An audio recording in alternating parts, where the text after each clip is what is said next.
जितने विश्वास करने वाले हैं, हम अब्राहम की संतान हैं और हम अब्राहम के वंशज हैं। और यहां पे लिखा हुआ कि हमारा पिता, विश्वास का पिता, आशीष का मूल अब्राहम ने मलकीसिदक को अपने सब वस्तुओं का दशमांश दिया।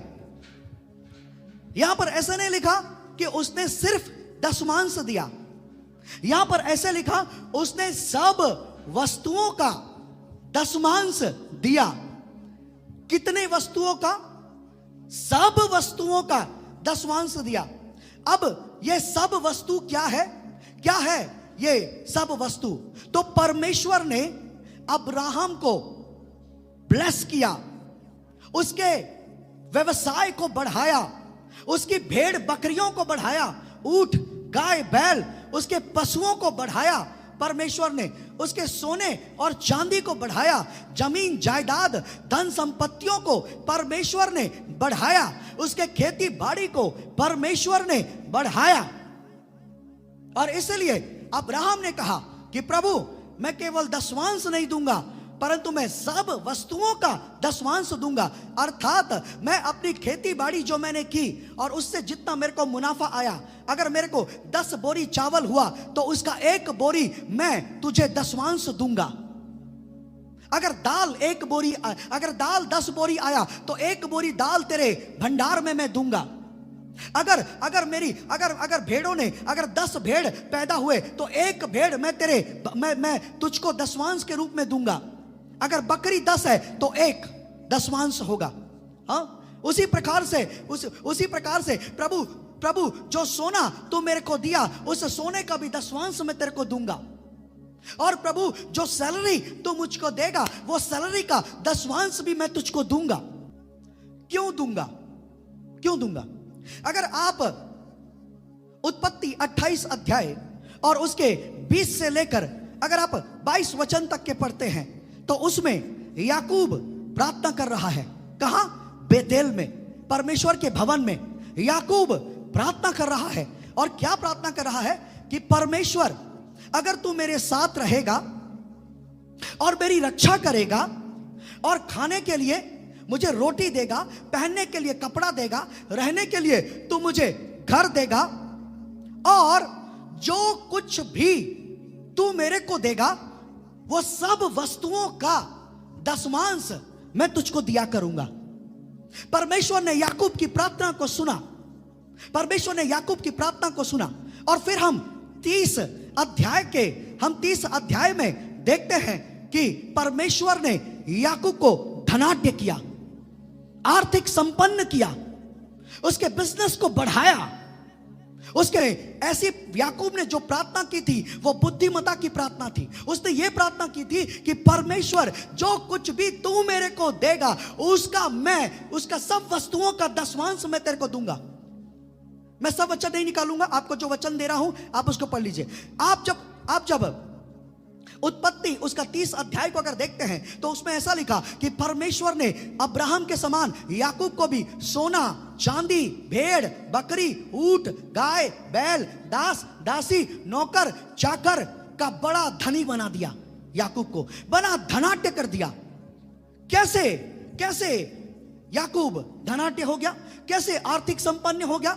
कैसे? क्योंकि याकूब की प्रार्थना थी कि प्रभु जो कुछ तू मेरे को देगा उसका दशमांश देकर मैं तेरी महिमा करूंगा और मैं तेरी सेवा करूंगा।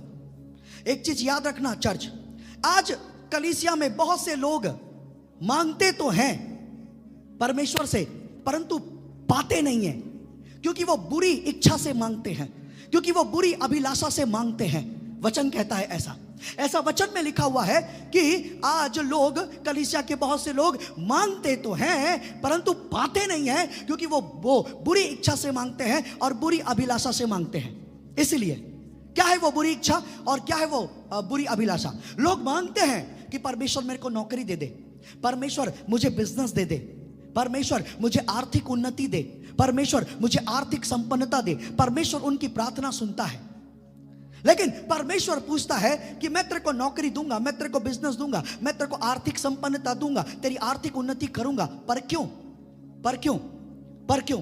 और हमारे अंदर में सोच और विचार होता है इसलिए ताकि हमारी अलमारी पैसों से भर जाए, सोने से भर जाए, हमारा बैंक पैसों से भर जाए, सोनों से भर जाए, हमारा बटुआ, हमारा पर्स सोने से पैसों से भर जाए, हमारा शरीर गहनों से और सोनों से भर जाए। इसीलिए परमेश्वर तू हमको नौकरी देना, तू हमको बिजनेस देना, हमको आर्थिक संपन्नता देना, हमको अमीरी देना, हमारी आर्थिक उन्नति देना। ऐसे लोगों को परमेश्वर नहीं देता। ये बुरी इच्छा है, ये बुरी अभिलाषा है। याद रखो, ये स्वार्थी प्रार्थना है, ये स्वार्थी प्रार्थना है। परंतु अगर आप चाहते हो कि आपकी प्रार्थना का उत्तर आपको मिले तो आपको प्रार्थना करने के लिए बुद्धिमान होना है। अगर आप परमेश्वर से कुछ भी मांगते हो तो परमेश्वर का एक प्रश्न होगा, मैं दूंगा, लेकिन क्यों मांग रहा है? प्रभु तेरी महिमा के लिए, प्रभु तेरी सेवा के लिए, प्रभु तेरे राज्य के लिए, मैं तेरे लिए मांग रहा हूं। तू मेरे लिए कैसे मांग? प्रभु तू अगर मेरे को नौकरी देगा और अच्छी सैलरी देगा, उसका 10वांश मैं तेरे को दिया करूंगा। प्रभु तू मेरे को बिजनेस देगा, उसका 10वांश मैं तेरे को दिया करूंगा। प्रभु अगर तू मेरे खेती बाड़ी को बढ़ाएगा तो अपनी खेती बाड़ी में जो मेरी उपज होगी उसकी पहली उपज दे देकर मैं तेरी प्रतिष्ठा किया करूंगा। नीति वचन 3 अध्याय और 9 वचन में लिखा हुआ है। नीति वचन 3 अध्याय और 9 वचन में लिखा कि हे जवानों, तुम अपने धन संपत्तियों को दे देकर यहोवा की प्रतिष्ठा करना। चर्च, हम वो नहीं देते जो हमारा है, हम तो वो देते हैं खुदा को जो परमेश्वर हमको देता है। याद रखना, परमेश्वर किसी का कर्जदार नहीं है। उसको आपका पैसा नहीं चाहिए, लेकिन वो आपसे पैसा क्यों मांगता है? क्यों? ताकि आप लालची ना हो जाएं। याद रखो, आपको परमेश्वर, आपके जीवन में परमेश्वर का स्वभाव होना है।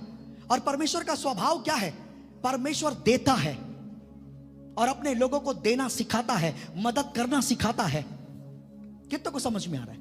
हाँ? याकूब की पत्री में लिखा, याकूब कहता है अपनी पत्री में, अगर कोई तुम्हारे पास नंगा आए, भूखा आए, कोई कंगाल तुम्हारे पास में आए, हाँ, और तुमसे मदद मांगे और तुम कहो, ओ मैं आपके लिए प्रार्थना करता हूं, ओ प्रभु परमेश्वर इस नंगे को कपड़ा पहना दे, इस गरीब को पैसा दे दे, इस भूखे को तू खाना खिला दे प्रभु, आमीन। और आप उससे कहें, भाई मैंने आपके लिए प्रार्थना कर दिया है, मैं कुछ तो नहीं कर सकता लेकिन आपके लिए मैंने प्रार्थना कर दिया है। यह झूठ है और यह धोखा है। आपने अच्छा काम नहीं किया। उस भूखे को आप खाना खिला सकते थे, यह प्रभु की सेवा है। उस नंगे को आप अपना एक जोड़ी कपड़ा दे सकते थे, यह प्रभु की सेवा है। हाँ? उसको आप थोड़ा बहुत तो, जितना आपके पास है उतना तो पैसा दे करके आप उसको ब्लेस कर सकते थे। यह प्रभु की सेवा है।